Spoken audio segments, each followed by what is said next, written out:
Of the show for today.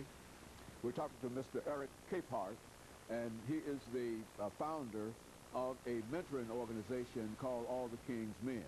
And Mr. ECapehart, let's see if we can pick up where we left off during the last segment. We sort of thought I was running out of time, and I had more time than I thought. But nevertheless, let's pick up by talking about this program, All the King's Men, and the way that you wish to present it to the audience this morning. Sure. In the last segment, we were talking about some of the exposure that we have been able to receive since we started the organization. We have an internal campaign. It's called Think Global.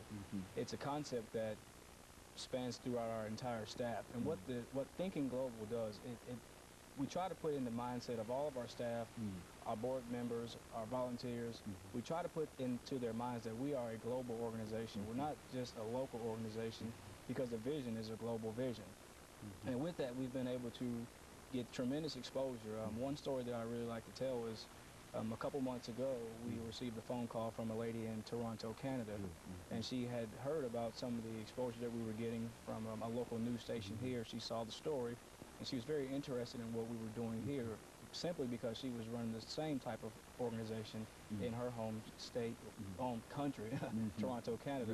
So she gave us a call and said she would like to come down and meet with me. So she flew down here for one day, and we met, had a really good meeting, lasted a couple hours, and she went back home the next day. So knowing that we were able to reach someone in another country, it's very important for us to be constantly mindful that we are a global organization and that we are to think global.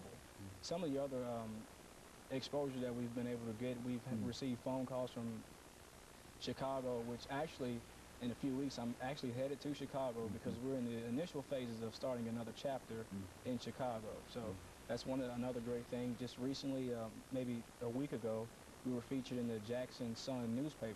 They gave us a call because they're kind of experiencing some of the same things that we're experiencing here as it relates to teenage crime in the African-American community, especially the boys. So they gave me a call, and we did a phone interview, and we were featured in that. And we get calls from all around the country, but we have a very strong support base here in our own home state, in our national headquarters here in Nashville, Tennessee. So. And so this is an opportunity, a real opportunity. Now, what is this program all about, Mr. ECapehart? Sure. I'll tell you, All the King's Men, we have a very strong mission. Our mission statement is to reduce the disproportionate minority contact with the juvenile court system amongst the male population across the United States of America. In short, what we're trying to do is we're working to reduce the number of times African-American boys, particularly, come into contact with the juvenile court system. When we started All the King's Men, it just kind of started, you know, I mentioned the competition for the Mr. Tennessee, and I wrote down everything that I thought that made me become the man that I was at that time.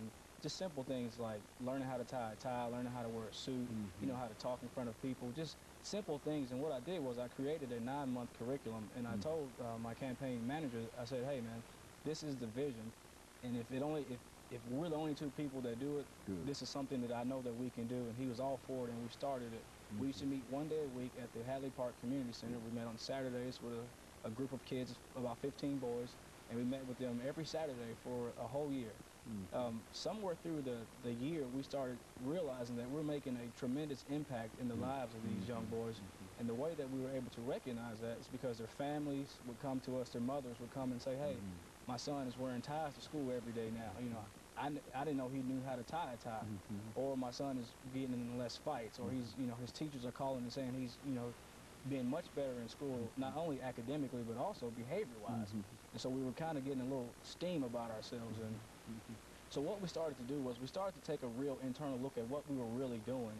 And we started doing more research. And what we found was that what we were doing was called group mentoring.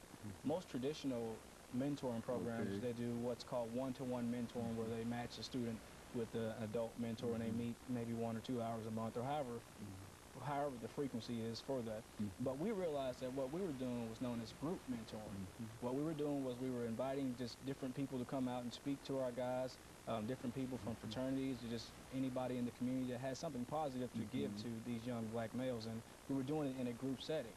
And so we said, okay, now we're kind of starting to develop what we're doing. At least now we know we're doing group mentoring. So what we did at that point, we took it a step further. and we started doing more research about, juvenile justice and delinquency. And so what I came across the Office of Juvenile Justice, Delinquency and Prevention, and I came across there's a list of models that they have. And the model that we use in All the King's Men is known as the after-school recreation model. So the after-school recreation model has three major functions. The first function is to provide adult supervision. The second function is to provide positive social interactions and positive enriching experiences for the students. And it's also the third function of it is to provide help with homework. And so that's what we were already doing, but we didn't know that it was called group monitoring, mentoring. Yeah, we didn't know that it was. We didn't know we were doing group mentoring, but what the way we were doing group mentoring was already proven. It was the model that we use is an evidence-based model from the Office of Juvenile Justice, Delinquency and Prevention. So we said, hey, we're already doing some things, that has already been proven to work, and so that's the basic function that's the basic model that All the King's Men uses. We use a group mentoring, and we've added the after-school recreation model from the Office of Juvenile Justice and Delinquency Prevention. So that's what we do. No, go on. Oh, also, our programming, it's a 9-month program, and what we offer in those 9 months, we offer a leadership development program. It's our signature program. We are very proud of the success that we've had with it. It's called the Kings in Training. Basically what the Kings in Training program is when any student is enrolled into All the King's Men, we enroll them into the Kings in Training. And what we've done was, there's an organization called the Search Institute, and what they have developed is something that is known as the 40 developmental assets of an adolescent. And so what we've done is we've highlighted some of those developmental assets and built a program around some of those developmental assets, which we call that our Kings in Training program. It's a very positive program for these young boys.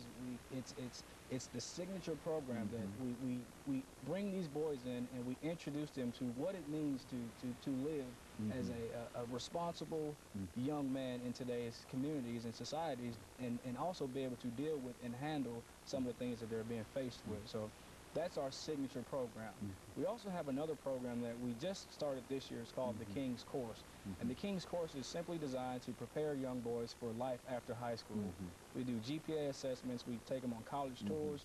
We bring in people from different colleges and universities to speak with the kids. And we also give them something very important is we actually expose them to college life so that when they go on these college campuses, they're not so overwhelmed with college life. Okay, and of course, Mr. Capehart, let's take this second commercial break, and we'll come back and we'll pick up at this particular point, and we'll be back with our audience following this very, very short commercial break.